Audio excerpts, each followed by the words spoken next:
So, ang next topic natin is about a factor theorem. So, meron ako example dito. So, now, example number 1 is show that x minus 1 is factor of 3x cubed minus 8x squared plus 3x plus 2. So, ang hahanapin natin dito is i-check natin kung itong factor na given x minus 1 is a factor of this polynomial given. Okay, so paano natin malalaman kung itong factor na to ay kung itong x minus 1 is a factor of this given polynomial. So, pag nakakuha tayo ng p of r natin is equal to 0, it means itong x minus 1 is factor siya. Pero kung makakuha tayo ng p of r niya or remainder is 1, negative 1, or not a 0, 0 is, it means, hindi siya factor ng polynomial na to. Okay? So, basta lagi natin tandaan, pag yung remainder natin is equal to 0, it means factor siya. Okay? So, yung number 1. P of r natin, x minus r natin. Okay. So, P of x times 3x 3 minus 8x squared plus 3x plus 2. Okay. So, yung previous video natin, pwede naman siyang makakuha din, ma-identify din natin, ma-determine natin siya kung factor siya or hindi by using the synthetic division at saka yung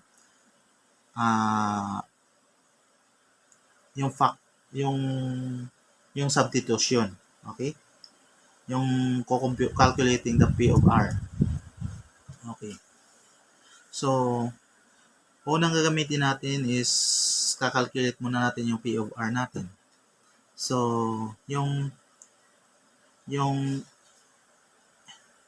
x minus r natin dito is ito yung x minus 1.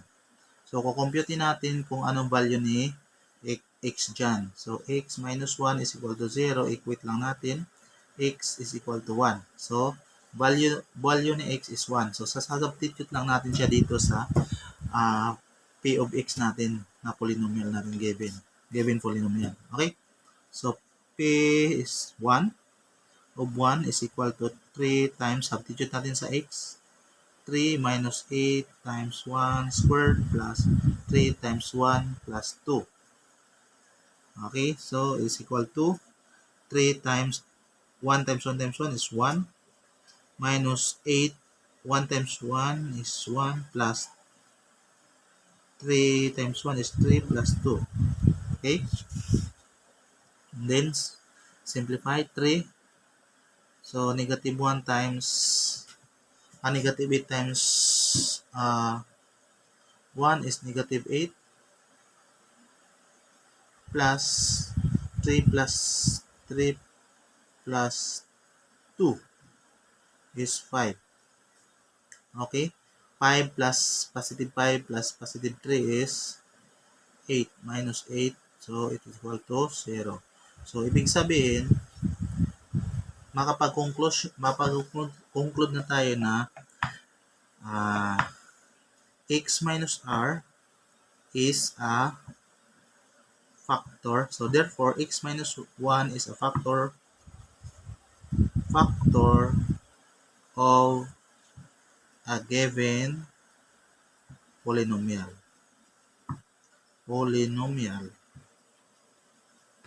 Okay? So, ibig sabihin, since 0 yung result natin, it means factor yung x minus 1 sa 3x squared minus x times x squared plus 3x plus 2. 3x cubed minus 8x cubed squared plus 3x plus 2. So, factor siya. Okay?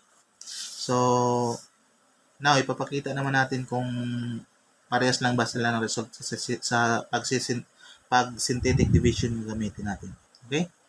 So, pag nakakuha tayo ng 0, ibig sabihin, factor din siya. Okay, synthetic division. Since yung value ng x natin is 1,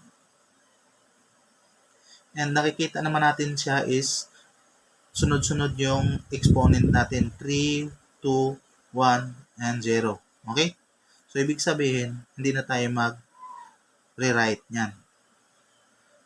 Kung kulang yan ng 2, naging 1 na diretso, so mag-add tayo. Pero hindi na ngayon kasi complete naman. So, kunin natin yung coefficient, numerical coefficient niya, 3, negative 8, and 3, and 2. Okay? Bring down the first term, 3, multiply, 3 times 1 is 3, add negative 5. Negative 5 times 1 is negative 5. 3 plus negative 5 is negative 2. Negative 2 times 1 is negative 2. Negative 2 plus positive 2 plus negative 2 is 0. So, ibig sabihin, parehas na sila. Okay? Madadetermine natin yung kung factor ba siya sa pamagitan ng paggamit ng synthetic division at saka yung calculating the P of R. Okay? So, yung number 2 question natin. Sasagutan natin. Okay? So, determine whether or not the first polynomial is a factor of the second. Then, give the remainder if the second polynomial is divided by the first polynomial. Okay. So, dito, dalawa ang i-identify natin. It's yung remainder niya at saka itong first polynomial is a factor of the second polynomial. So, dalawang conclusion natin dito. Okay. So, number 1. So, yung A, sasagutan natin. A muna tayo. So, P of X is equal. So, ito yung P of X natin, X squared plus 2X plus 5. So, ito yung X minus R natin. Okay? So, kukumputin natin yung value ni X. So, X is equal to 1. Okay. So, by using the substitution method, isa-substitute lang natin yung 1 dito. Okay, diretso na natin. X 1 squared plus 2 times 1 plus 5. So, 1 plus 2 plus 5. This is 1 plus 2, 3 plus 5, 8. So, P of R is 8. So, therefore, ito yung remainder natin, 8, yung na-compute natin. So, masasabi natin na itong first polynomial is not a factor of the second polynomial. So, therefore, x minus 1 is not a factor of the second polynomial. Okay? Yan.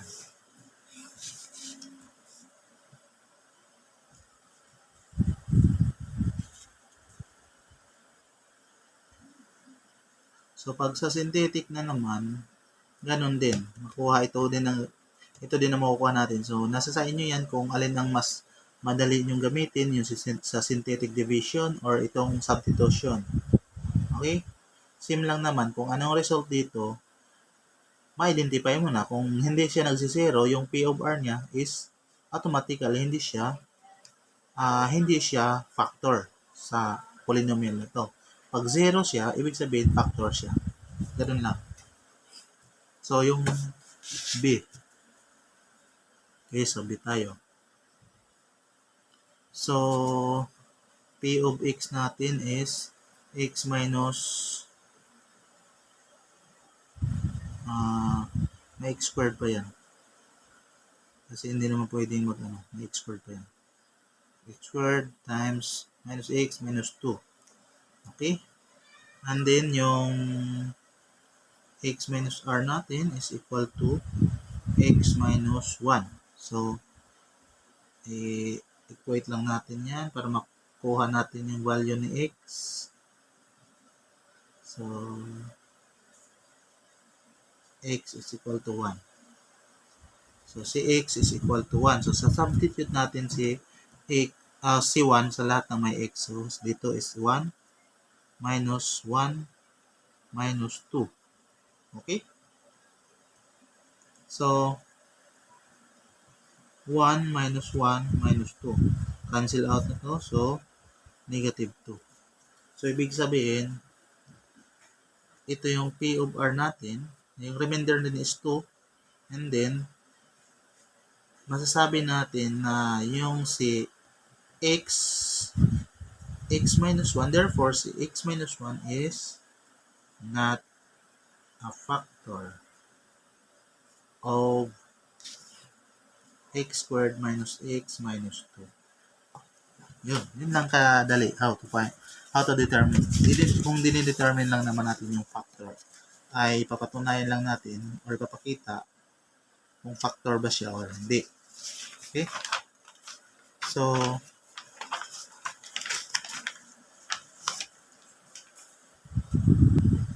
next example, yung C. So, yung C, P of X natin is equal to 2x cubed minus 9x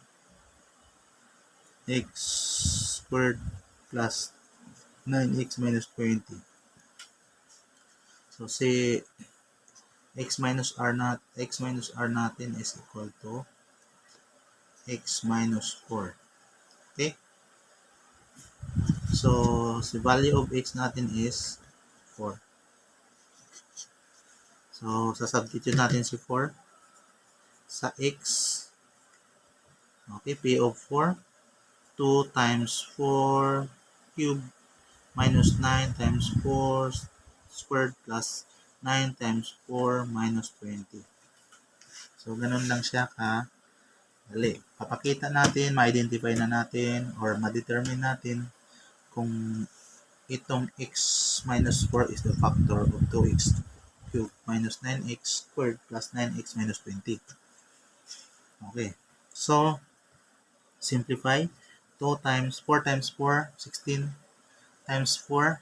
So, i-sure natin. 4 times 4, 16 times 4. So, 24, 2, 4, 64. So, 64. Minus 9 times 4 times 4, 16.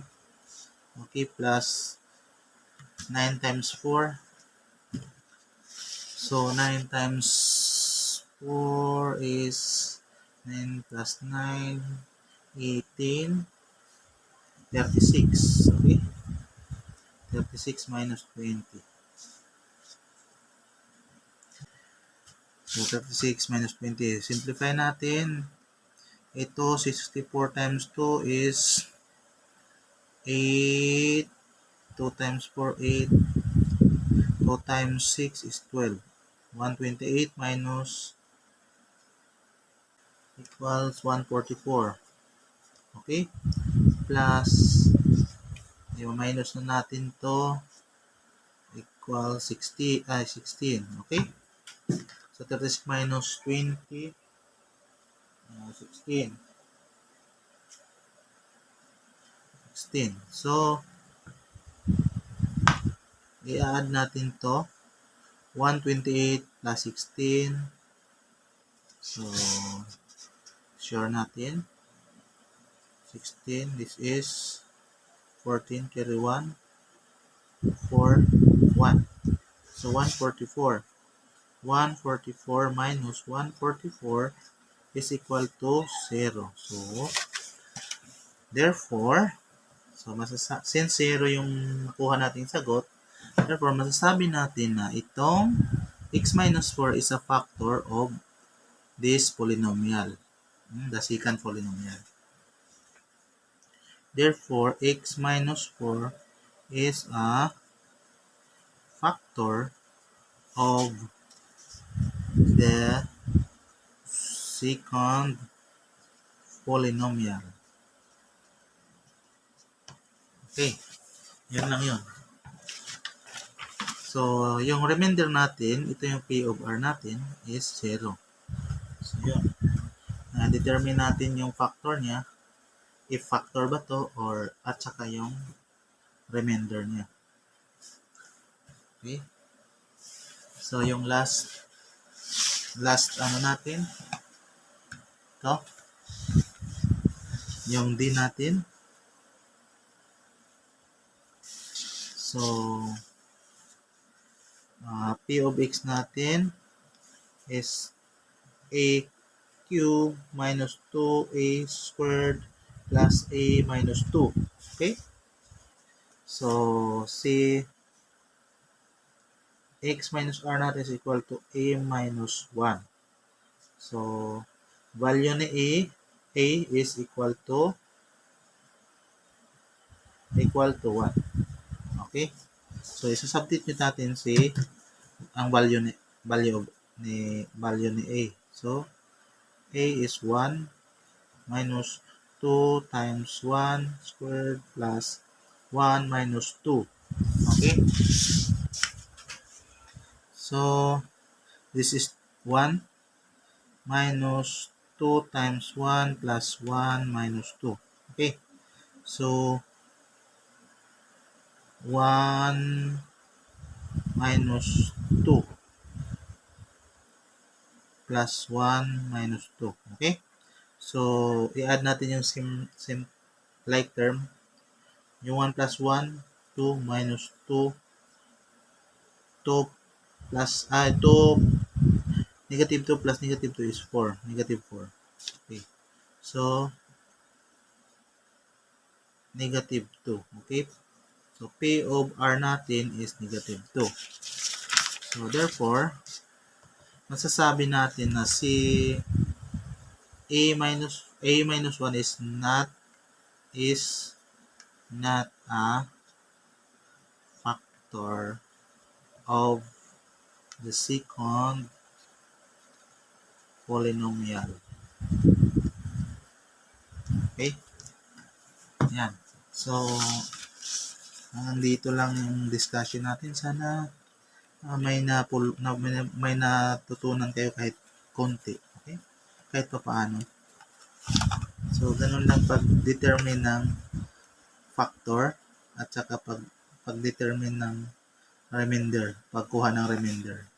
May dalawang pamamaraan lang, synthetic at saka yung substitution.